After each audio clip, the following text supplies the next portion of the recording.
Olá, Contigo Lovers, tudo bem com vocês? Que a Abby sempre foi uma gracinha, todo mundo sabe. Mas vocês sabem que ela já foi censurada e quase presa por defender a comunidade LGBT?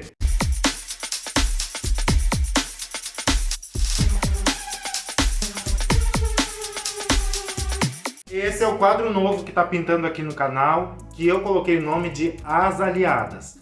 Não vai ter abertura, não vai ter um nome específico. Aliás, eu já havia feito algo parecido quando eu falei da Xuxa aqui no canal num vídeo passado, onde eu falei da importância dela para a comunidade LGBT, principalmente para nós que fomos crianças viadas e que crescemos assistindo todo aquele mundo, né, de nave e de roupas coloridas, enfim. E esse quadro está sendo criado para a gente enaltecer essas mulheres que ficaram sempre do nosso lado, né?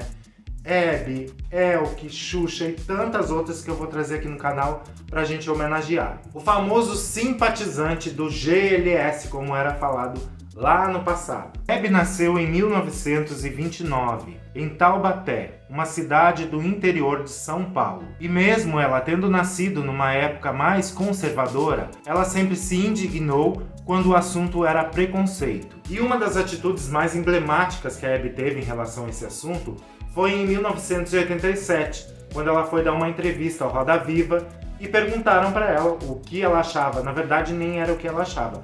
Perguntaram para ela por que ela defendia tantos homossexuais. Por que não defender? Por quê? Eles são piores do que a gente? Não. Eles escolheram ser assim? São seres humanos iguais a gente. Eles têm pai, têm mãe, irmãos, trabalham, pagam seus impostos. Por que você tem que... Mas você não acha que você, como uma formadora de opinião, você defendendo, você poderia estar... proliferando? Que seja. Muito pelo menos bem. você estaria... Não, meu queridinho. O fato de eu falar não vai mudar. Ou as pessoas nascem assim ou não nascem. Não é porque a Hebe Camargo falou, a Hebe Camargo falou, então que maravilha, você. Não. E essa fala da Abby reverbera até hoje, né? Tanto que ela é compartilhada nas redes sociais por muitas pessoas compartilham. E na época repercutiu muito isso tudo, porque eram poucas as pessoas que falavam em defesa da comunidade LGBT. Ainda mais que naquele tempo os homossexuais, as travestis, sofriam muito com o estigma da doença, né, da AIDS. E o repórter faz essa pergunta a ela porque ela sempre levou os homossexuais, as travestis, as mulheres trans no seu programa. Até a própria Roberta Close, acredito que foi o programa da Abby o primeiro lugar a dar espaço para ela falar, para ela se posicionar, e quase que semanalmente tinha a Olga Del Volga, que era uma personagem criada pelo Patrício Bisso, que eu já falei e já homenageei aqui no canal.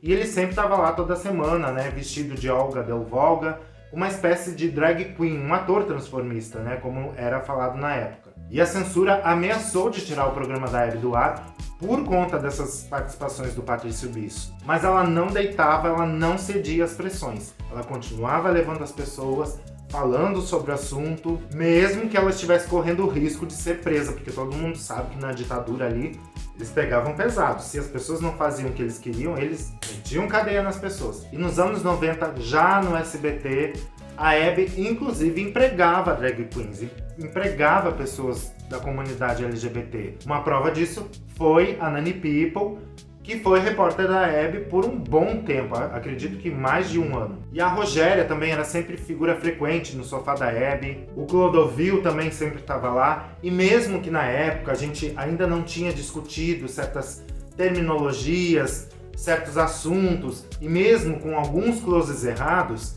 era a Abby quem dava espaço para essas pessoas falarem das suas vivências, dos seus problemas, das discriminações que elas sofriam por serem quem eram. A Abby colocava no sofá gays, lésbicas, travestis, mulheres trans para falar nacionalmente. Essas pessoas entravam no lares dos brasileiros através do programa da Abby. E teve um episódio que a Abby tinha perdido, na época, o cabeleireiro dela, né, pro vírus do HIV.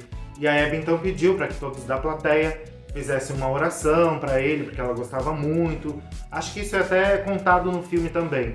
E tinha um padre no sofá que havia sido convidado e ele se negou a rezar. Ele se negou a fazer uma oração pela alma daquela pessoa que havia se ido e que a Abby gostava tanto. E claro que isso deixou a Abby muito indignada, ainda mais vindo de alguém que pregava amai-vos uns aos outros. E tem também boatos que surgiram até por conta do filme, da forma com que o filme tratou a relação da Abby com o filho. Diziam que ela não aceitava a sexualidade do filho, a homossexualidade do filho. Claro que isso eram boatos que o próprio Marcelo veio a desmentir numa entrevista. Ele disse que não existia esse tipo de coisa que foi retratado no filme e que eles jamais falaram sobre esse assunto de sexualidade, se ele era ou não era gay, enfim, o que ele era, porque não era preciso. A Abby era uma pessoa que tratava tudo com muita normalidade. Então não era preciso sentar e conversar sobre o assunto. Isso foram as palavras do Marcelo. Então ele disse que tudo isso não passou de boatos que foram gerados por conta do filme. Sempre tem alguém que surge e diz que não era bem assim, que ela tinha um preconceito, mas fica naquele, diz que me disse, e claro que a gente vai acreditar na palavra do filho, que é quem estava com ela, viveu toda a história, enfim. A gente tem que dar credibilidade ao Marcelo. E a Abby deixou esse aprendizado para todas as gerações futuras de apresentadores, apresentadoras que vão vir e que estão aí ainda.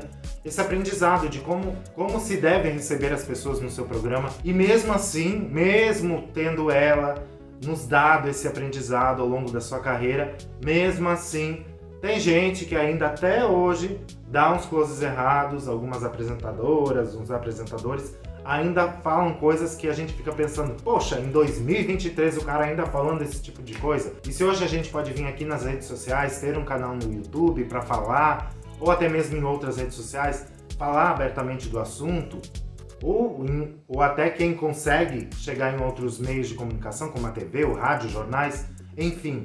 Se hoje a gente consegue se expressar sobre a nossa sexualidade, sobre quem a gente é, no passado a gente não tinha como. E a gente precisava de pessoas que nos davam voz, como a Abby. E ela sempre foi essa aliada importantíssima, sempre dando voz para a comunidade, para a causa, sempre levantando temas como casamento, tantos outros que logo depois o STF acabou sancionando leis a nosso favor. E ela também comemorou muito porque essa luta também era dela. Ela também torcia para que a gente conseguisse ter essas leis, conseguisse ter esses direitos. Então, gente, esse quadro é isso, é para enaltecer essas figuras que foram realmente aliadas, nossas aliadas, e que nos deram voz num tempo que a gente não podia falar, que a gente não tinha espaço para falar. Tava lá a Abby cedendo no seu sofá para que muitos gays, lésbicas, mulheres trans, travestis pudessem ir lá no seu programa e falar de tudo que eles sentiam, tudo que eles pensavam, e muitas vezes conseguindo com que o público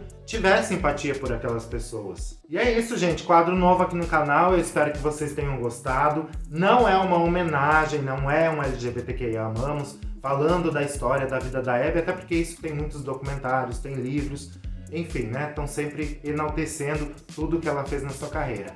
É mais pra gente linkar tudo que essas pessoas fizeram para nós, para nossa comunidade LGBTQIAPN+. E caso vocês tenham sugestões de outros nomes que vocês querem ver aqui, querem ver enaltecidas, deixa aqui nos comentários para eu já dar uma pesquisada, para já trazer o conteúdo aqui para vocês. Eu agradeço muito...